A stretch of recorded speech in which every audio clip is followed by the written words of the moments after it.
What a day. We saw the biggest move higher in over 2 months here today for the US stock market. We had all 30 stocks of the Dow Jones Industrial Average higher today. We had all 11 sectors in the US stock market up. In fact, all 11 were up by more than 1%. That is something that is pretty darn rare. So we'll take a look at that and see how it affects our posture. Spoiler alert, we are going back to a bullish posture after such a big surge here today. And then we'll take a look at our trade application example here within the very robust real estate space. So with that, let's go ahead and get started. Welcome to the Market Outlook video presented by MarketScholars.com. I'm your host, Brandon Van Zee. It's August 8th, 2019. First of all, if you're new, welcome aboard. Remember to go to YouTube, click on subscribe. While you're over there, check out our description area where you can sign up for our email distribution list.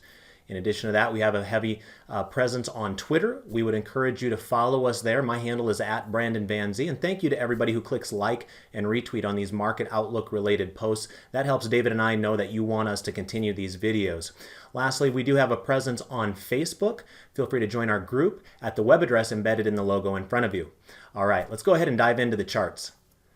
As you can see, I've got a little bit of a different view pulled up here compared to my normal routine. I just wanted to highlight how strong the breadth was here today. So, it wasn't too long ago I was showing you this big heat map of all the stocks in the S&P 500 that were all red on one day. This is what the reverse of that looks like. This is in the Thinkorswim platform, and going over here to the Market Watch tab and then clicking on Visualize instead of the typical default quotes. And I've gone into the Index Watch area of that visualization and I've pulled up the S&P 500. As you can see here today, we had 484 stocks up and only 21 stocks down in the S&P 500. So a truly remarkable day, one-sided towards the bulls here today. If we wanted to take a look at what that heat map looks like that I mentioned before, here's what this looks like. The last time I shared this with you on one of those really ugly days, everything was red across the board. Now look at this. Everything is green across the board. A couple of the bigger winners here today. AMD really came out and surprised a lot of people with their new chip. They were up 16% here today, so a big win there for AMD. We also had Booking Holdings. That's, of course, the Priceline company. They were up about 7% here today. Had a few winners in the energy patch, finally. Concho was up 8% here today, and then Marathon Oil was up about 7%. So it gives you a little bit of a feel for the types of moves we had here. You'll see very few red blocks on the chart. One of them is Kraft Heinz, as they came out and disappointed the street. We also had Fox that was down, and then let's see, who was this? This looks like it was CenturyLink. We had one up here. Perigo was down, but other than that, those red cells are mighty rare on this picture here. The vast majority of these cells are green, and quite robustly green, I might add. So let's get into the charts now to kind of see how things might affect our posture. As you can see, we're looking at chart 4B at this current juncture. And this chart allows us to see the four major U.S. equity markets side by side. And it allows us to see if there's any sort of little nuances or differences between the charts. But what I would say right now is the big story, the big takeaway from the market forecast technical indicators perspective is we are back to a bullish posture. Boy, that didn't last long. So for those of you that held on tight, congrats. Hopefully that paid off for you. We'll see where this takes us, but what we do know is that when we're looking at this S&P 500 chart here, we did break down.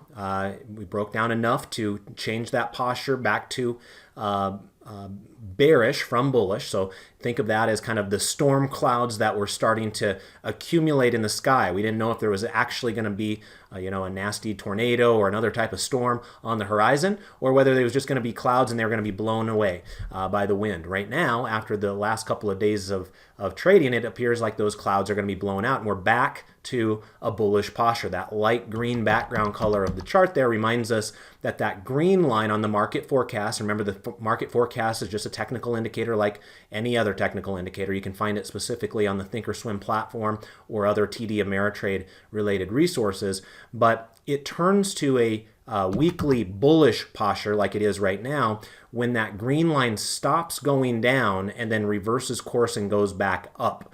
So that would only be effective if the green line was not in the lower reversal zone. So, and that is not the case right now, which is why we have that bullish posture. So in other words, if that green line would have come all the way down to this lower reversal zone and then popped a little bit higher, but was still below 20, that would not have been considered bullish. So it kind of got stopped right in the nick of time. You can see the green line came all the way down to that lower reversal zone represented by that black horizontal line right there, did not enter it, and then bounced higher. And that was really the same case here on the Dow Jones. We had the same case here on the NASDAQ, and same case down here on the Russell 2000. So what a difference one day makes. And in just one day's time, we went from having all bearish postures to all bullish postures. Now, as good as that sounds, and you can see the gains that we experienced here today, the S&P 500 was up 1.88%. We had the Dow Jones up 1.4%. We had the NASDAQ Composite up 2.2%, and then the Russell 2000 was up 2.1%. Those are all wonderful gains. However, you'll probably recognize that as you're looking at these charts, that we remain below those moving averages. And so that'll be our next big test. We'll see if that takes a turn for the better or for the worse in the relatively short term. It does appear that the NASDAQ appears to be closest to that moving average. Who knows? If we get a nice little shot in the arm out of the gate tomorrow morning, we might actually see the NASDAQ testing that moving average as soon as tomorrow. Some of the other indices are a bit further away, so it might take a few more days to get up there, even if markets do remain bullish. We do have some stocks that are reporting earnings here tonight. The big one is going to be Uber. That's at least one that's highly anticipated as the largest IPO of the year. So if we went over here to the trade tab and typed in UBER, it looks like they did just come out while I've been speaking here, and it looks like the market is disappointed at this current juncture. It closed the session at about $43. It's currently trading below $38, so a pretty healthy pullback. You can see that that's down about 12% here in real time. Now, again, you might be watching this on Friday morning or Thursday night, and things may have changed by then, but as of right now, the first indication after the first few minutes of them reporting earnings is a negative one at this point. Another stock that was going to report earnings tonight was Dropbox. DBX is the ticker symbol there. Let's see how they're doing. Kind of the same thing, down a bit after hours. Now, interestingly enough, with Dropbox, it did pop up to about $23 right after reporting their earnings, but they have now sold off $3 per share. So now we find ourselves below where the closing price was here on Thursday afternoon for Dropbox. And then another big one, while not as volatile in many cases, is CBS. CBS looks like they did just report their earnings here a couple of minutes ago as well. And as of this moment in time, they're pretty flat after hours. They're down just a couple of pennies there from where they closed today. So there's your early indications right now. Looks like it's a little bit more of a bearish tilt, but we'll see what happens overseas while everyone in the United States is sleeping. If this bullish environment carries over to Asia and to Europe, and by the time we open back up here in the United States tomorrow, we could already have some of that wind in our sails to continue us going a bit higher. Of course, on the other hand, if Uber affects the psychology and the sentiment of the market, who knows, maybe it's going to be viewed as a profit-taking opportunity. What we can say factually is that according to the market forecast technical indicator, we now have bullish postures again from an intermediate term perspective on all four of our indices. Let's go ahead and take a look at our next chart setup now, and this will be chart 4C. This is our three green arrows setup. Right now, we don't have enough oomph to the upside to be able to claim three green arrows on any of our charts. Remember, one of the conditions for three green arrows is that the stock, or in this case, the index, is trading above its moving average. And, as you can see here at the Russell and the Dow and the S&P 500 and the NASDAQ, they're all still trading below their moving averages. So right out of the gate, we knew we wouldn't have three green arrows. But on the bright side, we do have the stochastic VIX readings, giving us green arrows on 3 out of the 4 indices. So notice that we got a green arrow today on the stochastics for the S&P 500. We did the same down here with the Dow Jones, and we did the same thing down here with the NASDAQ. So it's a start. We're not there yet. We've got some work to do to make up for the ugliness of the last couple of weeks, but after the last 2 days, we're heading in the right direction there. Let's go ahead and now take a look at our next chart setup, which will be our 4 grid for the 1040 crossover method. This is chart 4D.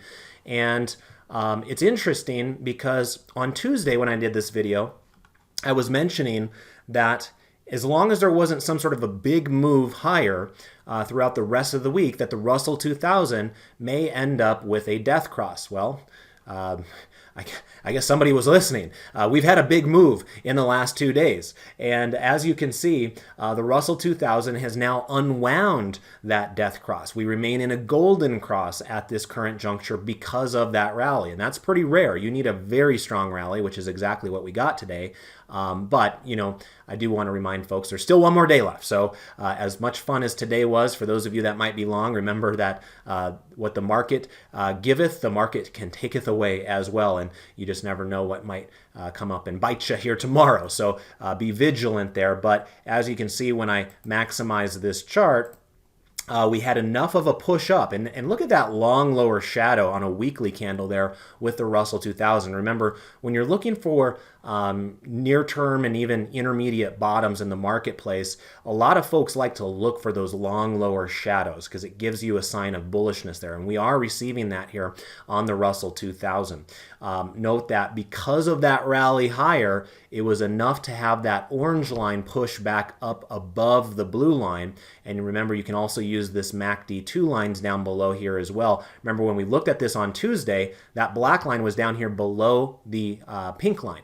Now, after the big rally of the last 2 days, that black line has elevated above that pink line again. So tomorrow is kind of the make or break day for the Russell 2000. Remember, the other 3 indices aren't even close to having a death cross. So this was really only a conversation around the small cap stocks here in the United States. But after the really significant rallies, and we were up 2% on the small caps here today.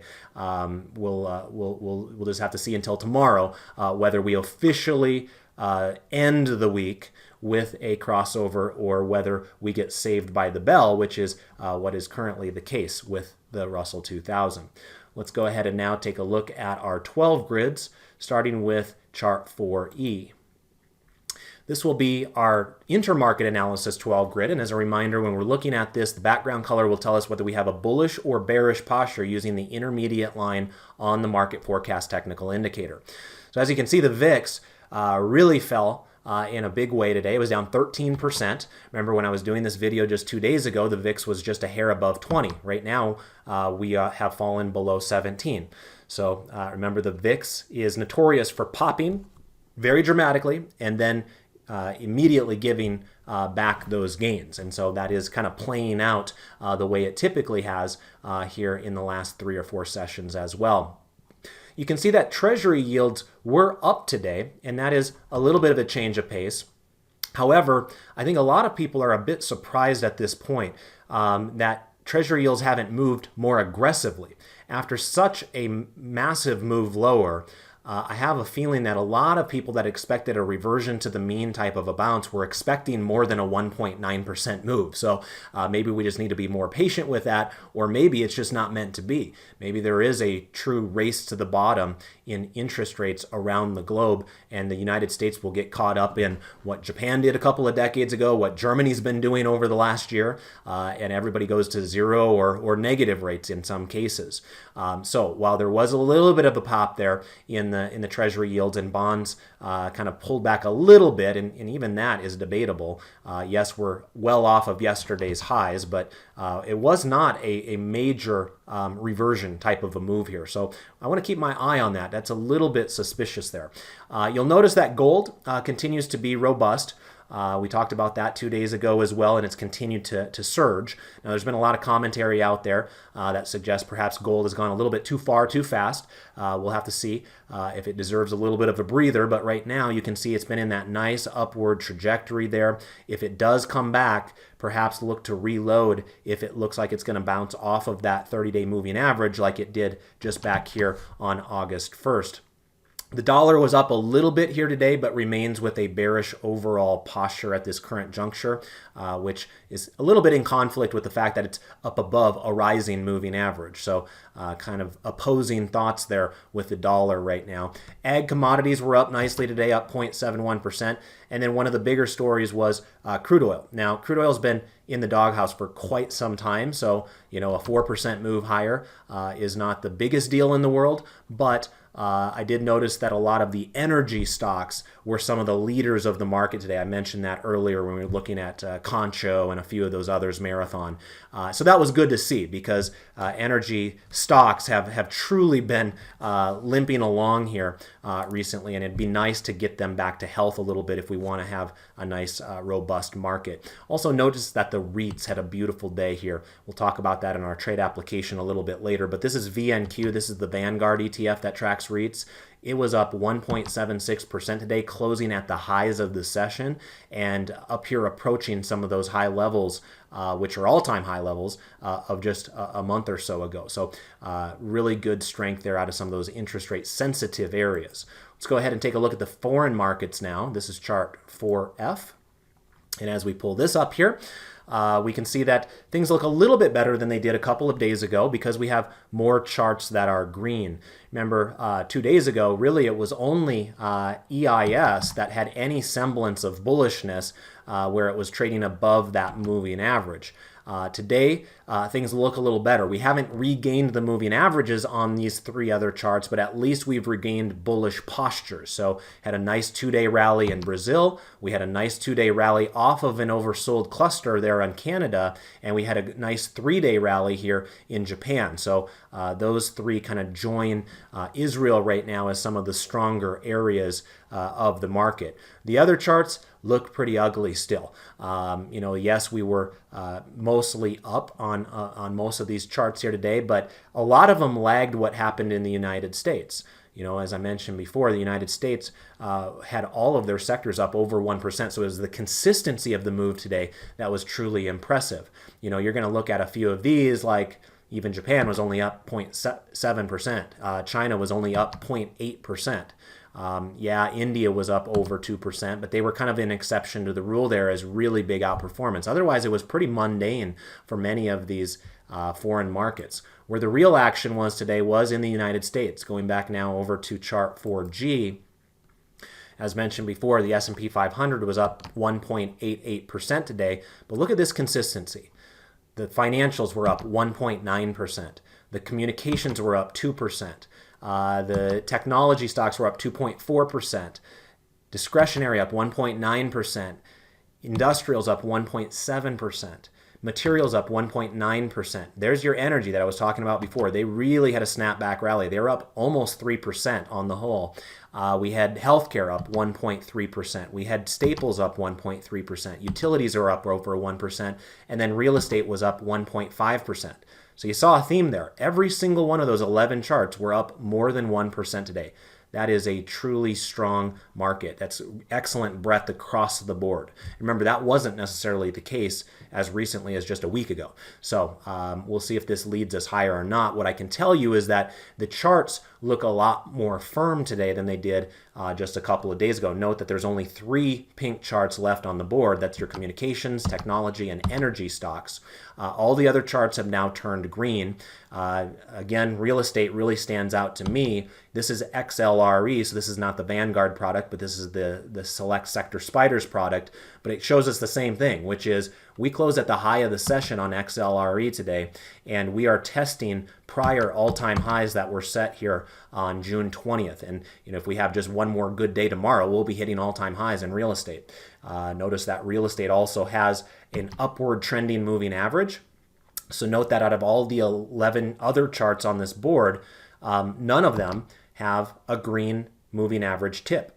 real estate does. So we'll get back to that here in just a moment. Before we do, quickly over here on the web, thank you to everybody who clicked like the last time I did this video. Looks like 90 of you did so. We like to get that number up over 100 if we can get it. So if you can find 5 seconds out of your day to do that for us, we'd certainly appreciate that. That basically allows you to tell David and I that you'd like to see these videos done again tomorrow. That is our best way to receive feedback from you, and we appreciate those of you that do that consistently for us each and every day.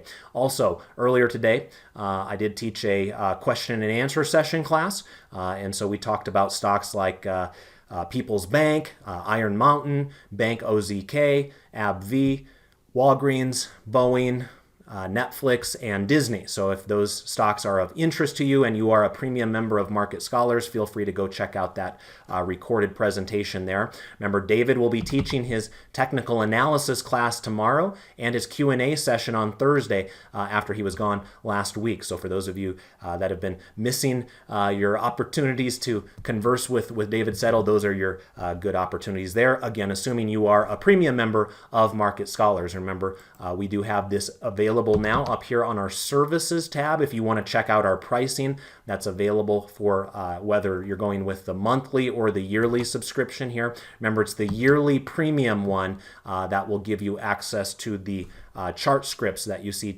David and I using every day here during these videos. And so that is where we want to offer you the most value. So if you want the everything that we have available right now and into the future, we would encourage you to sign up for the yearly premium package there. All right, let's get back on track now with our trade application example. I'm going to pull up chart for A in this case. And let's go ahead and take a look at ticker symbol WELL. Now this is Welltower, kind of a funny name. For those of you that have tracked the REIT space over time, this is a stock that used to be known as HCN, Healthcare REIT. They did change their name and their ticker symbol here a few years ago, but it is a stock or a REIT that has a long history of raising dividends. In fact, we bought this one in my dividend growth investing class about a year, maybe a year and a half ago or so, when it was kind of out of favor. So it's kind of interesting to see it doing as well as it has here over the last year. It seems like it's catching the market's attention. And I'll also note that it's not alone. This is obviously a healthcare-oriented REIT, but if you look at a stock like VTR, this is Ventas, notice that nice little pop in the last 3 days out of Ventas here. Another one is HCP. And as you can see here with HCP, it's kind of the same thing. We're bouncing nicely off of those moving averages. So it seems like there's a little bit of interest there from the healthcare specific portion of the REIT universe, including Welltower in this particular case. So you can see here, obviously we have a bullish posture from an intermediate line perspective as it's been bouncing off of those moving averages, had quite a few days in a row here of upside potential, but it's really only been the last couple of days where we broke out through that prior resistance area. So we've been hitting all-time highs on Welltower here for the last 2 days. Can't say that with a lot of stocks out there. Remember, after the last couple of weeks, we've had more stocks hitting new lows. And so it's kind of rare to find these consistently strong winners like we have here with Welltower. Another thing that I might do is just pull up chart. Let's do chart 2A. This is the swing trading view that we use for my strategy lab class. In fact, had really good news to share on that front today for those of you that are premium members that attended my class yesterday. It was a rare circumstance where we did a swing trade and we got out at max profit in one single day. I don't recall that happening before. We've had plenty of occurrences where we get into a stock and get out of it within a week, but I don't recall a situation where we got in yesterday, we got out at our max gain here today. So that was really fun to see using this particular chart setup that does focus on the near-term line here as opposed to the intermediate line. So that's why you see down below here this near-term line in blue has a heavier weighting there. We use this for swing trading purposes, whereas the green line is oftentimes used a little bit more for trend trading purposes. So back on over here to Welltower. you can see that not only did it have a bullish intermediate posture from our other chart, but now when we're looking at it on this chart, note that the background color just turned blue, and that reminds us that this now has a bullish swing trading posture as well. So it's been more of a bounce candidate here for the last couple of days as it's been bouncing off of that moving average and hitting new all-time highs. So what I thought we would do here today is what's known as selling a bull put spread. So as I come on over here to the trade tab, you can see I've got it loaded up down below here. I'm using the September monthly contracts with 43 days left until expiration. And as you can see, I've got the trade loaded up with me selling the $85 put and buying the $82.50 put. That is known as a credit spread, and over here you can see I receive a credit of 60 cents for that. Now typically we try to get at least a 30% return on risk, so in order to figure that out, remember, just simply click confirm and send once, then get your calculator out, and then clear your calculator, take the max profit, in this case the $60 of credit, and divide that by the max loss, in this case 190 if this thing went completely against us. And that is a return on risk of 31.5%, just barely over our 30% that we are seeking out as our hurdle rate. So you'll notice here that the break even of this trade is at 84.40. So keep that number in mind. I'll show you that back on the chart here in just a moment, but let me send this in for the time being. And as we come back on over here to the chart, then 84.40 is right here, basically. I can't get my cursor exactly on it, but that's 84.38 that I'm pointing at right there. So in other words, you can see by coincidence that our break-even price on this trade is the moving average itself. So if you are somebody that believes that this stock will continue to bounce off the moving average like it did back here and like it mostly did here as well, then this is a trade that could benefit you, because all we need it to do is stay above 84.40 in this particular case. So, what does that mean in the back of your mind? You're probably hoping that interest rates continue to go lower, because remember, falling interest rates tend to help REITs and utilities on a relative basis. All right, well, thank you for joining me here today. It was a fun day in the market. No matter where you were at, if you were throwing darts and have exposure to any one of the 11 sectors, you likely experienced some nice gains here today. So we'll see if that lasts or not. Our next major test is whether these indices can get up and through their 30-day moving averages. And for the NASDAQ, we might find that out as soon as tomorrow. Of course, we do have the Uber announcement after hours. We have Dropbox and a few others going as well. So we'll see how that affects the open. But as of right now, it was a good sign to see us close near the highs of the session here on such a robust day for the market. So David will be back with you tomorrow. Remember, if you got value out of watching this video tonight, I simply ask you to click like there for us on Twitter. This should be posted up at the top of my timeline. Thank you so much, and we'll see you all next time. Take care. Bye-bye.